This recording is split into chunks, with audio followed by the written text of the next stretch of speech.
My name is Melissa Tibbetts, and I'm an assistant professor at UNMC in the College of Public Health.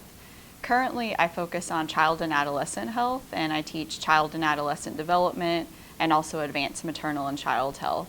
And my background is in human development and family studies, with a focus on preventing risk behaviors in adolescents, particularly preventing substance abuse, risky sexual behavior, and teen pregnancy.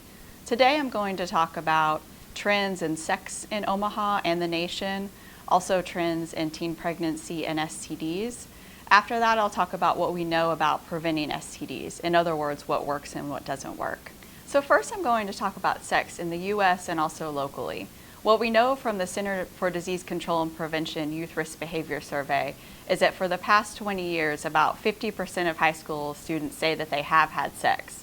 But it's also important to consider that when you look at 9th graders, those numbers are more like 15 or 20%. And when you look at 12th graders, those numbers are more like 60 or 70%. So we really know that by the time youth graduate from high school, the majority of them have had sex at least once. When we look at the local information, unfortunately, Omaha hasn't participated in the Youth Risk Behavior Survey historically. They've only started participating more recently in the last couple of years. So we don't have that longitudinal data over time. But what we do know is that it appears that the prevalence of sexual activity is a little lower in Douglas County compared to the nation. If we look across the grades, about 35% of youth say that they have had sex at least once.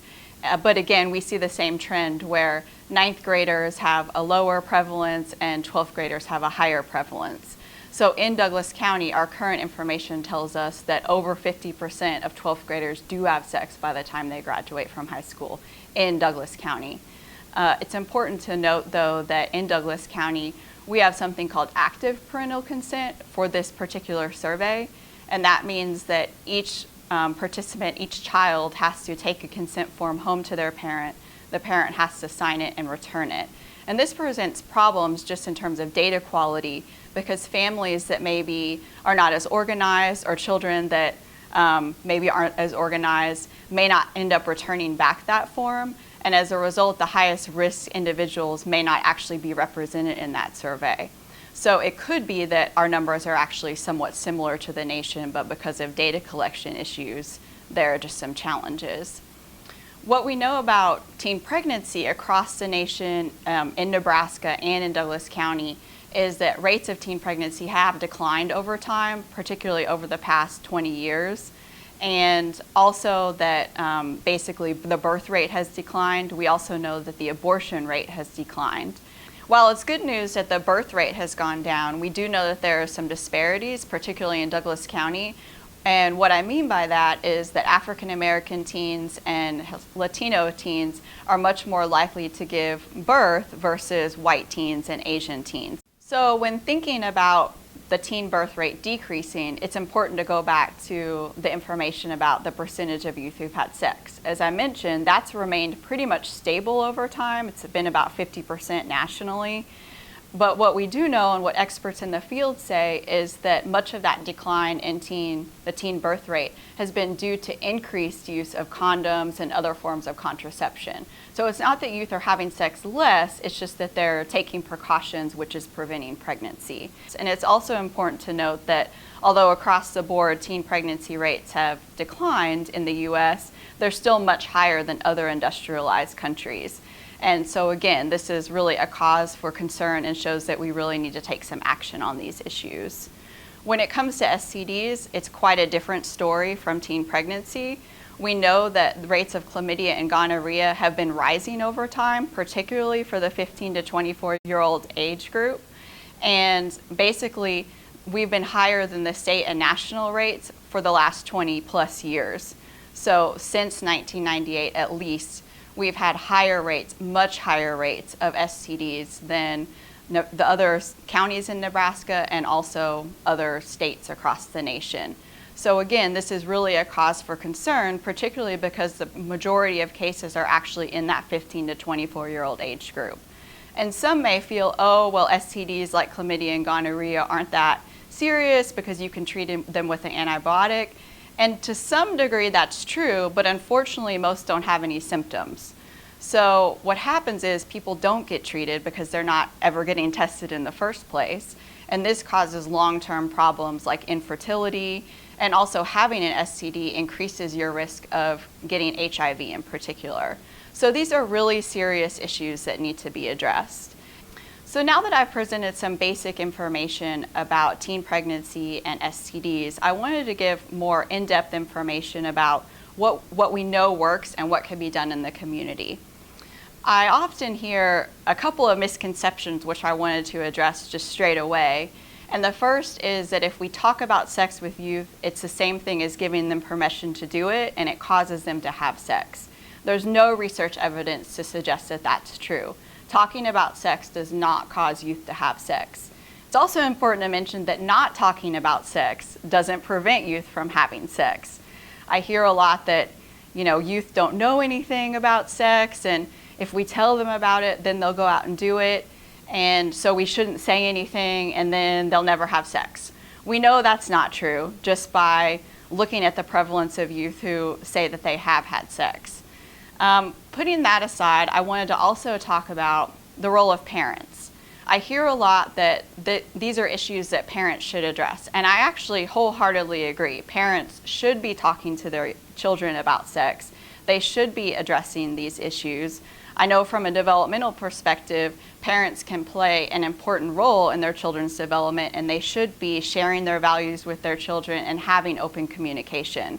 What I also know from my own research, talking with youth in the community in the summer of 2015, and also from talking with community leaders in different sectors across Omaha, is that parents are not talking to their children about sex. I heard it from youth, I heard it across the board.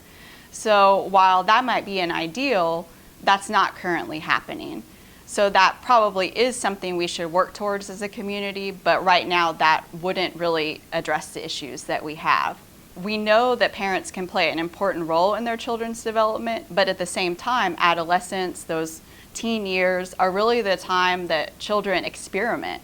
It's a key feature of adolescence, actually, that adolescents are searching for their own identity. And what that means is they don't always follow their parents' values. Even if they basically agree with them, they may make decisions that test their limits and test those values. Like, as I mentioned, that's a key feature of adolescence.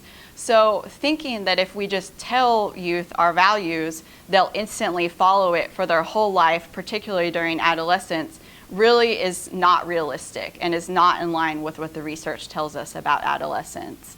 And this really points to the need for other sources of information to hopefully complement what parents are telling their children.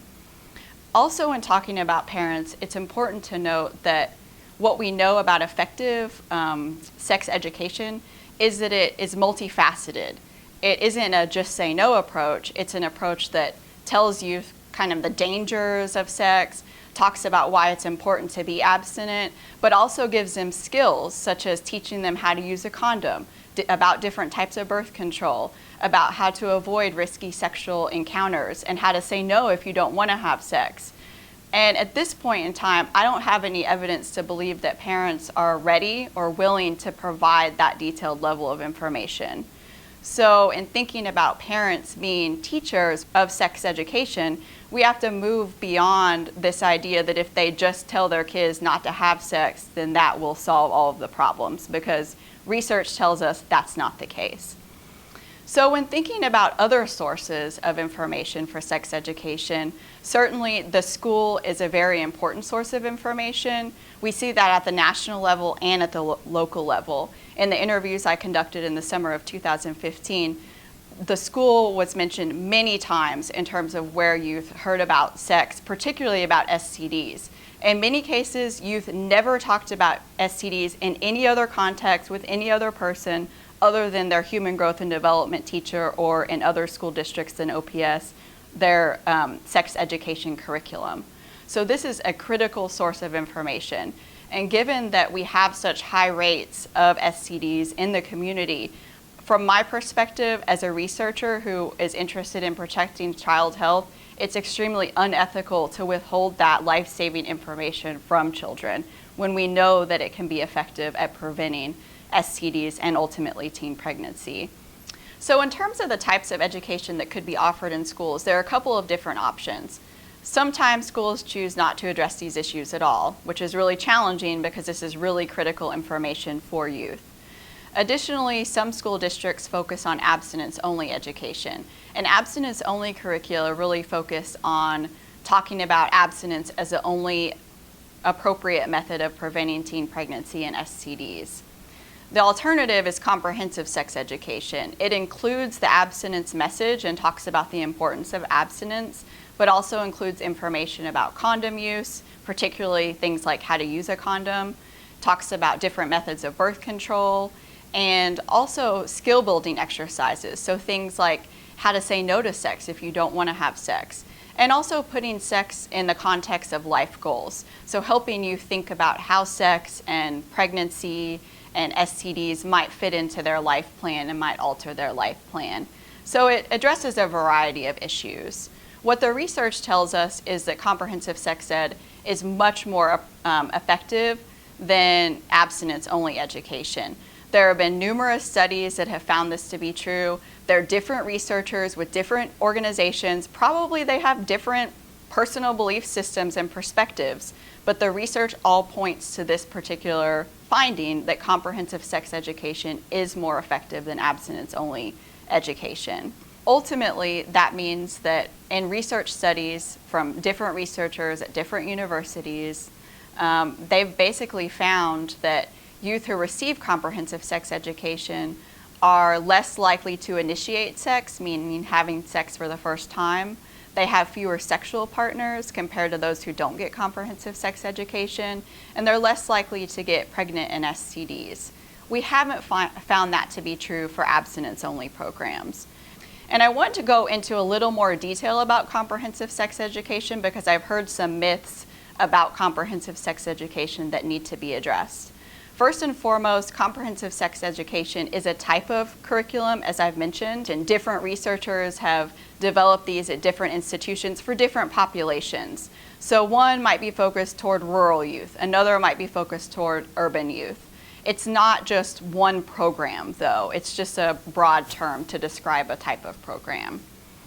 Additionally, here locally, on the news, we might hear that a lot of people are opposed to those approaches, but when it comes to Omaha Public Schools in particular, actually the majority of parents support comprehensive sex education. The school district did a very scientific study. They contracted with an outside firm and found that 93% of parents support comprehensive sex education. This was very statistically sound and a research-based study. So while people may come out in force to oppose these issues, there are many other parents out there who recognize the importance of sharing this information with their children and who likely realize that they may not be the best person to do that for the reasons that I've mentioned already. Additionally, when we talked to youth in Omaha in the summer of 2015, it became very clear that they want more information in the schools about teen pregnancy and STD prevention. Specifically, many mentioned that they would like to know about different types of birth control methods, that they wanted to learn more about specific types of STDs, and ultimately that they want not only their parents, but also school staff to talk to them about these issues because they view the schools as an important source of information. And it's also important to note that of the youth that I interviewed, none of them noted that they wanted more abstinence-only approaches in the schools. They all wanted more comprehensive approaches. Based on the national research, the American Academy of Pediatrics and the American Psychological Association also recommend comprehensive sex education. Since comprehensive sex ed is effective and is widely accepted both nationally and in the local community, the time has really come to fully and with high quality implement comprehensive sex education. Doing so will serve to improve the health of youth in the area.